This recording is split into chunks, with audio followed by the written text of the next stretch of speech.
Hi Year 7, Miss Ogden here, just running through your Summer 2 term topic. This is going to be all based on musicals, and today's video is your Lesson 1, Introductions to Musicals. Now, for this lesson, you will need with you your workbook, a pen, but also the access of YouTube to be able to help you learn a performance. Obviously, if you have any issues with this, please get in touch with your teacher as soon as you possibly can. And if you have issues with any workbooks, please also check Show My Homework because they are listed there as well. For the aim of today's lesson, there's a lot of things that I'd like you to be able to do. As this is the Introduction to Musicals lesson, I would like you to listen and analyse the new genre of music, which is obviously musicals. I'd like you to understand more about the genre of musicals as a whole and to be able to practice a performance of a piece from a musical. There's a lot going on today. Let's get going. To start off, for your do now, I'd like you to write down what you think a musical is. I'd like you to pause the video at this point and give yourself a minute to write a definition. Okay. Definition of a musical: it is a play or a film in which singing and dancing play an essential part. It developed from light opera in the early 20th century. Some examples of musicals for you: Annie, The Lion King, Wicked, Hamilton, The Prince of Egypt, Six, Dear Evan Hansen, West Side Story, the list goes on. And just a couple of images there just to support that. Now this is your listening task. This is suggested listening, okay? So part of that is I'd like you to potentially listen to this piece of music, but if you know another piece of music from a musical, then please listen to that. The suggested listening is The Circle of Life from The Lion King. And what I'd like you to do is go through and answer what you think the answer to each of these things are. I've put some suggestions below, however, they are not necessarily always going to be the right answers. So just a reminder, tempo is the speed of the music. Okay, we could class that as fast, moderate or slow. You'll notice in brackets there, I've put the Italian terms. I'd like you to start using those. So if it's fast, you say allegro. If it's moderate, moderato, slow, adagio. With the lyrics, is there anything that you find interesting? Do they rhyme? Does it use another language? Is there anything that you think is worthy of mentioning about the lyrics at that point? If there isn't anything, then please feel free to say that. But you have to also think musicals, they tell a story. Now, dynamics. Remember, dynamics are how loud or quiet a piece is. You will notice there that I've actually just started to put the Italian terms. By this point in Year 7, I'd be expecting you to start using these terms, but just a reminder, I'll go through them for you. So forte, remember, is loud. Piano is quiet. Crescendo means gradually getting louder. Mezzo forte means medium loud. And diminuendo means gradually getting quieter. Instrumentation, there's just some ideas here, but I would definitely expect you to be hearing lots of different things, especially if you're listening to a different piece from a musical. When I talk about instrumentation, I want you to tell me as many different instruments that you can hear in this piece that you are listening to. You'll notice that I'm at the point now where I'm pushing you on. I don't just want you to be saying voice or female voice. Can you go that bit further? Is it a soprano? Is it an alto? Is it a tenor? Is it a bass? Are there any extra instruments that you hear in that? Are there other instruments? Are these ones even in there? I want you to tell me. And then remember, pitch is how high or low a melody or a note is. I'd like you to now pause the video, open up a new tab and listen to a piece of music from a musical for activity 1.2. Moving on, but just before we do our research task for activity 1.3, I thought it'd be interesting to give you some information about musicals. Now, as I mentioned before, a musical is a play that has some music set to it. But for it to be a good musical that entertains its audience, it's got to have a combination of the following things. It's got to have catchy music that people want to listen to.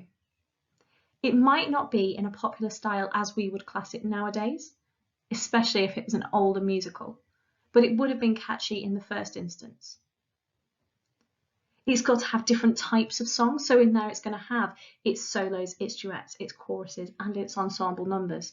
Remember, ensemble keyword is where everybody is performing together. It will have an orchestral or a band accompaniment. The reason I put both on there is because it actually depends on what musical you're looking at. An orchestral accompaniment would often be with something like West Side Story, which was composed in the late 1950s. And a band accompaniment would be something in kind of much more modern musical, so Six, for example, or maybe even Wicked. Okay, Six written in the late 2010s and Wicked in 2002, 2003. It's going to have spoken dialogue in there, so there's got to be moments where there is some dialogue to move the plot forward. It will have magnificent costumes. Think Lion King, if anybody has seen that, and if you haven't, I'd recommend seeing if you can look at some pictures. The whole point is to entertain the audience as much as you possibly can, and the number of dances and the number of kind of theatrical movements that happen on stage really enforce that. But more importantly, it has to have a plot that people want to watch. I know there's lots of musicals that don't have a very good plot, but they still work. In the UK, we most famously think of the West End as being the pinnacle of musical performances in the UK. However, that doesn't mean that local theatres don't have very good performances. Lots of amateur performances, so people who don't do it as their main job, are absolutely outstanding, and they happen throughout the UK. I know a lot of companies also tour their productions, so something like The Addams Family in 2016 was toured throughout the whole of the UK. And this makes sure that that high standard of musicality can be seen by everybody in the UK, and you don't just have to come to London. We're very lucky in where we live, and if you have ever been to see a musical, then you're absolutely really privileged. It is something I'd like us to go and see in the future together. But in the USA, that pinnacle is called Broadway, and that's in New York. Now, there are lots of different types of songs in a musical. There's your action songs, your character songs, your ballads, your comedy songs, your company or chorus songs, production numbers and rhythm songs.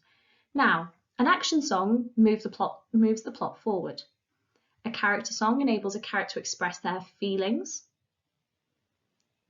And that can sometimes be through a ballad, but it can also sometimes be through a comedy song. Production numbers or chorus songs, involve the full company and are used to show major changes in location or plot. A rhythm song is obviously something that is driven by the energetic rhythm patterns. Now, most musicals have dialogue in them, but some are what we call through composed. Now, an example of that is Les Mis or Les Miserables, and that has no spoken text in it at all. Everything that is on the stage is performed and sung through. That hints back to the very, very first musicals, which were, as I said earlier on, derived from opera. Now, your task for activity 1.3. I'd like to research 5 different musicals and find an interesting fact about each one. Pause the video now and do that. For the final part of today's lesson, what I'd like you to do is I'd like you to start to learn a song from a musical. Now, that could be however you want to portray it. You could sing it. If you have access to another instrument at home, then absolutely, you are more than allowed to use that. But what I'd like you to do before you start your practice, and once you've picked your piece, I would only recommend spending about 2 or 3 minutes on that. I would like to create SMART targets. Now, for that, it has to be something that is specific, measurable, attainable, relevant, and time-based. So, for example, if I was doing this task and I say perhaps decided that I was going to play a piece on the piano, you know I wouldn't, you all know I'd sing first and foremost, but if I had access to a piano, I would make sure that this would be one of my targets. To practice the sonority in my left hand in 15 minutes to make sure that there are no hesitations. Remember, hesitations are bumps, stops within the performance. I will audio record my first and final attempts to see my progress. I'd like you to now end the video and use the rest of the lesson time to complete activities 1.4 and 1.5. Make sure that you're subscribed so that you know when the next music lesson comes up. Enjoy yourselves and see you soon.